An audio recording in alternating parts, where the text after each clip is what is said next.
എന്തിനാ കരയുന്നേ? നാട്ടില് നിന്നെ എല്ലാവരും ചട്ടമ്പി പാറുന്നാ വിളിക്കാന്നല്ലേ നീ എന്നോട് പറഞ്ഞ്? ഒരു ചട്ടമ്പി ഇങ്ങനെ തൊട്ടാവാടിയാകാൻ പാടുണ്ടോ? ഞാൻ എല്ലാ പെൺകുട്ടികളോടും പറയുന്ന ഒരു കാര്യമുണ്ട്, നിന്നോടും പറഞ്ഞിട്ടുണ്ട്. എന്ത് പ്രശ്നം വന്നാലും എന്നെ തോൽപ്പിക്കാൻ പറ്റില്ല എന്ന മട്ടിൽ തല ഉയർത്തിപ്പിടിച്ച് തന്നെ നിൽക്കണമെന്ന്. നമ്മളൊന്ന് താണുകൊടുത്ത 100,000 പ്രശ്നങ്ങൾ വന്ന് നമ്മുടെ തലയിൽ കേറിയിരിക്കും. അത് നമ്മൾ സമ്മതിച്ചു കൊടുക്കാൻ പാടില്ല. ശരീരത്തിനൊരു തളർച്ച വന്നാലും മനസ്സിനൊരു വിഷമം വന്നാലും നമ്മള് കല്ല് പോലെ നിൽക്കണം. ഞാൻ പറയുന്നത് ചട്ടമ്പിപ്പാറുവിന് മനസ്സിലാവുന്നുണ്ടോ?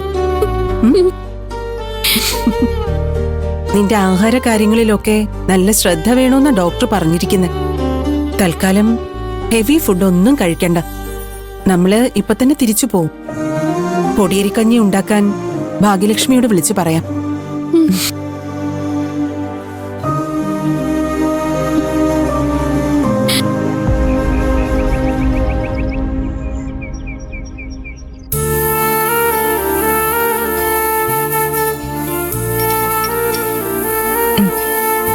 അയ്യോ, എനിക്ക് വേണ്ട മാഡം, ഒന്നും കഴിക്കാൻ തോന്നുന്നില്ല.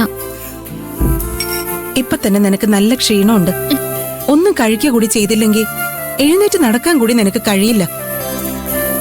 നിന്റെ അച്ഛനും അമ്മയൊന്നും ഇവിടെ ഇല്ലാത്തതാ. നിന്റെ കൂട്ടുകാരികൾക്ക് നീ ഒരു ബാധ്യതയാവാൻ പാടുണ്ടോ? കഴിക്ക. അവർക്ക് ഞാനൊരു ബാധ്യതയാവോ? 3 പേര് നല്ല കുട്ടികളാ. നിന്നെ ഒരിക്കലും അവരൊരു ബാധ്യതയായി കാണൂല. വേണമെങ്കിൽ അവര് നിന്നെ ഒക്കത്തെടുത്ത് വെച്ച് നടക്കും. പക്ഷെ നമ്മൾ ആർക്കും ബാധ്യതയാവരുതെന്ന ചിന്ത നമുക്ക് വേണം. വേണ്ടേ? കുടിക്ക.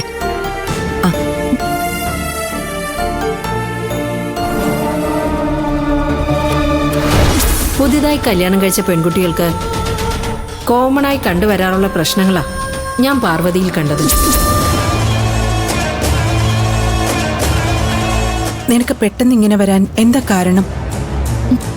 അറിയില്ല മാഡം. ഞാൻ തന്ന സാരി ഉടുക്കാൻ നിന്നതുകൊണ്ട് നീ ലേറ്റായിട്ടല്ലേ ഇവിടുന്ന് പോയത്? നീ അവിടെ എത്തുമ്പോ നിന്റെ കൂടെ ജോലി ചെയ്യുന്നവരൊക്കെ അവിടെ എത്തിയിരുന്നു. ആരൊക്കെ ഉണ്ടായിരുന്നു? എല്ലാരും ഉണ്ടായിരുന്നു. ജയന്തി ചേച്ചിയും നിഷ ചേച്ചിയും ഉഷ ചേച്ചിയും സൗന്ദര്യയും മോഹൻ ചേട്ടനും എല്ലാരും ഉണ്ടായിരുന്നു. ഇവിടുന്ന് പോയിട്ട് തിരിച്ചു വരുന്നത് വരെ നീ അവരുടെ കൂടെ തന്നെ ആയിരുന്നില്ലേ? ഒറ്റയ്ക്ക് എവിടെയും പോയിട്ടില്ല?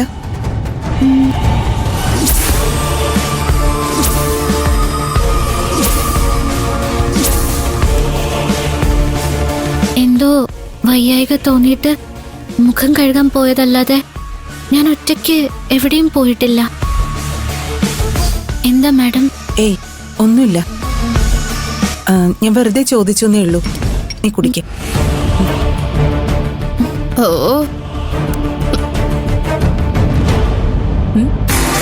നിങ്ങളെന്താ ഇവിടെ നിൽക്കുന്നേ?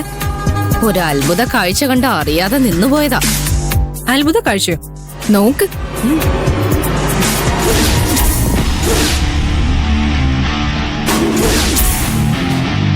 ആ പരട്ടത്തള്ള നമ്മളോട് ആരോടെങ്കിലും ഇങ്ങനെ സ്നേഹം കാണിച്ചിട്ടുണ്ടോ? സ്നേഹത്തോടൊരു വാക്കെങ്കിലും നമ്മളോട് എന്നെങ്കിലും പറഞ്ഞിട്ടുണ്ടോ?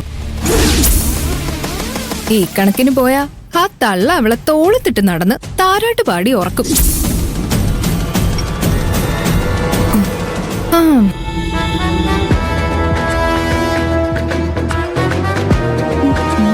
മുക്ത,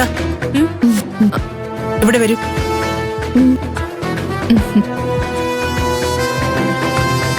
എന്താ മാഡം? ഗാർമെന്റ്സിൽ വെച്ച് പാറു അൺകോൺഷ്യസ് ആയി വീണു. ഹോസ്പിറ്റലിൽ കൊണ്ടുപോകേണ്ടി വന്നു. നീ അറിഞ്ഞോ? ആ, അറിഞ്ഞിരുന്നു. എന്നിട്ട് നീ എന്താ അതിനെക്കുറിച്ചൊന്നും ഇവളോട് ചോദിക്കാത്തത്? ഒരാൾ സുഖമില്ലാതെ ഹോസ്പിറ്റലിൽ പോയി വന്നാ ഡോക്ടർ എന്താ പറഞ്ഞത്? ഇപ്പൊ സുഖാണോ, മരുന്നുണ്ടോ എന്നൊക്കെ അന്വേഷിക്കുന്നത് ഒരു മര്യാദയല്ലേ? ഒന്നുമില്ലെങ്കിലും നിങ്ങൾ രണ്ടുപേരും ഒരേ സ്ഥാപനത്തിൽ ജോലി ചെയ്യുന്നവരല്ലേ? ജോലി ചെയ്യുന്നത് ഒരേ സ്ഥാപനത്തിൽ തന്നെയാണ്, പക്ഷേ ചെയ്യുന്ന ജോലിക്ക് വ്യത്യാസമുണ്ട്. ഇരിക്കുന്ന പൊസിഷനും വ്യത്യാസമുണ്ട്. എനിക്ക് മര്യാദ പറഞ്ഞു തരുമ്പോ മാഡം അതും കൂടെ ഓർക്കണമായിരുന്നു. അവിടുത്തെ MD-യുടെ കസേരയിലാണോ നീ ഇരിക്കുന്നത്? അല്ലല്ലോ. അവിടുത്തെ ഏറ്റവും വലിയ കസേര MD കസേരയാ. അതിന് താഴെ ഇരിക്കുന്നവരെല്ലാം ആ സ്ഥാപനത്തിലെ വെറും ജോലിക്കാരാ. എന്ന് വെച്ചാ നീയും പാറുവും എല്ലാം അവിടുത്തെ വെറും ജോലിക്കാരാണെന്ന്. ആ ഗാർമെന്റ്സ് കമ്പനിയിലെ വെറും ജോലിക്കാരിയാണെങ്കിലും MD-യുടെ അഹങ്കാരം. കെട്ടുന്ന കാശിന്റെ വലിപ്പം നോക്കിയാണ് ഒരാളുടെ സ്ഥാനം നിശ്ചയിക്കുന്നതെങ്കിൽ ബസ്സിലും ട്രെയിനിലും പിച്ച എടുക്കുന്നവർ നിന്നേക്കാളും മുകളിലാ. കാരണം അവര് മാസം സമ്പാദിക്കുന്നത് ലക്ഷങ്ങളാ.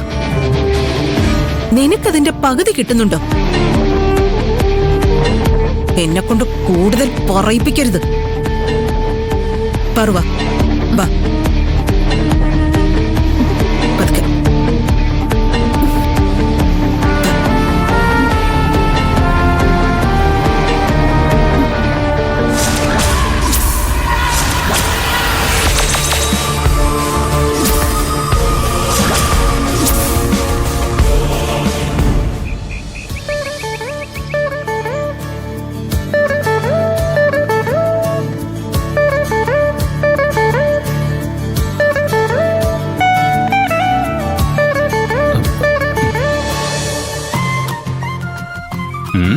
അമ്മേ, എന്താടാ നിന്റെ ഷർട്ട് അലക്കുകല്ലിട്ട് അടിക്കരുതെന്ന് പറഞ്ഞ നിന്റെ അനിയത്തി കേക്കില്ല. ദിവസം ഇങ്ങനെ ബട്ടണ് ഞാൻ എവിടെ പോവാനാ? അമ്മ ഇത് അവിടെ വെച്ചേ. എടാ സൂചി. അയ്യോ, അമ്മയുടെ തലയിലൊരു നരച്ച മുടി. പിടിച്ച് കളയട്ടെ? എടാ വേണ്ട, അതവിടെ ഇരുന്നോട്ടെ. നിങ്ങളെല്ലാരും ചേർന്നല്ലേ എന്റെ 50-ാം പിറന്നാൾ ആഘോഷിച്ചത്. 50-ആയ മുടി നരയ്ക്കുകയൊക്കെ ചെയ്യും. എന്റെ അമ്മയുടെ മുടി നരക്കണ്ട. ആഹാ, അമ്മയോട് നിനക്കെന്താ പതിവില്ലാത്തൊരു സ്നേഹം? എനിക്ക് എന്റെ അമ്മയോട് എപ്പോഴും സ്നേഹം തന്നെ. അതൊന്നുമല്ല, നിനക്ക് എന്നെ കൊണ്ട് എന്തോ കാര്യം സാധിക്കാനുണ്ട്. എന്റെ മോന് എന്താ വേണ്ടത്? ഇടിയപ്പം വേണോ? അയ്യോ വേണ്ടായേ. ഇടിയപ്പം എന്ന് കേൾക്കുമ്പോ തന്നെ എനിക്കിപ്പോ പേടിയാ. എന്നാ ഉണ്ണിയപ്പം ഉണ്ടാക്കി തരാം. നല്ല നെയ്യിരിപ്പുണ്ട്. നെയ്യിൽ ഉണ്ണിയപ്പം ഉണ്ടാക്കിയ ഒരു പ്രത്യേക രുചിയാ. ഉണ്ടാക്കി തരട്ടെ? വേണ്ടമ്മേ. പിന്നെ എന്റെ മോന് എന്താ വേണ്ടത്? തൈലം. തൈലോ? അമ്മ വേദനയ്ക്ക് പുരട്ടുന്ന ഒരു തൈലം ഉണ്ടാക്കാറില്ലേ? അത് സൂപ്പറാ. ജസ്റ്റ് ഒരു ഡ്രോപ്പ് പുരട്ടിയ വേദന പോയ വഴി അറിയില്ല. ആ തൈലം ഒരു കുപ്പി അമ്മ എനിക്ക് ഉണ്ടാക്കി തരുമോ? നിനക്കെന്തിനാ തൈലം? ചേട്ടൻ വെറും തല്ലോളിയാന്ന് ചേട്ടന് തന്നെ അറിയാം. തൈലം ഇപ്പഴേ റെഡിയാക്കി വെച്ചാ ആൾക്കാരെടുത്തിട്ട് പെരുമാറുമ്പോളേ മരുന്നിന് ഓടണ്ടല്ലോ. നീ ഓടി. തല്ലുകൊള്ളി നീയാ. തല്ലോളി ഞാനല്ല, ചേട്ടൻ തന്നെയാ. എന്റെ മോൻ തല്ലുകൊള്ളിയൊന്നല്ല, പാവാ. വെറും ശുദ്ധൻ. ശുദ്ധമാരെപ്പോഴും വേദനയ്ക്കുള്ള തൈലം റെഡിയാക്കി വെച്ചിട്ടാണല്ലോ നടക്കുന്നേ. എനിക്കല്ല. പിന്നെ ആർക്കാ? അത് പിന്നെ മോഹന് വേണ്ടിയാ. മോഹന് വേണ്ടിയോ? അവനെന്തു പറ്റി? അവൻ ഇന്നലെ ജോലി കഴിഞ്ഞ് പോകുമ്പോ വീണു. കാലത്ത് എഴുന്നേക്കുമ്പോ കയ്യും കാലും ഒന്നും അനക്കാൻ പറ്റുന്നില്ലത്രേ. അവൻ ഇപ്പൊ എന്നെ വിളിച്ചു വെച്ചോളൂ. അയ്യോ പാവം. അമ്മ തൈലം ഉണ്ടാക്കി തന്നാ അത് ഞാൻ അവനുവേണ്ടി കൊടുക്കായിരുന്നു. മോഹന് വേണ്ടിയല്ലേ? തൈലം ഞാൻ ഉണ്ടാക്കി തരാം.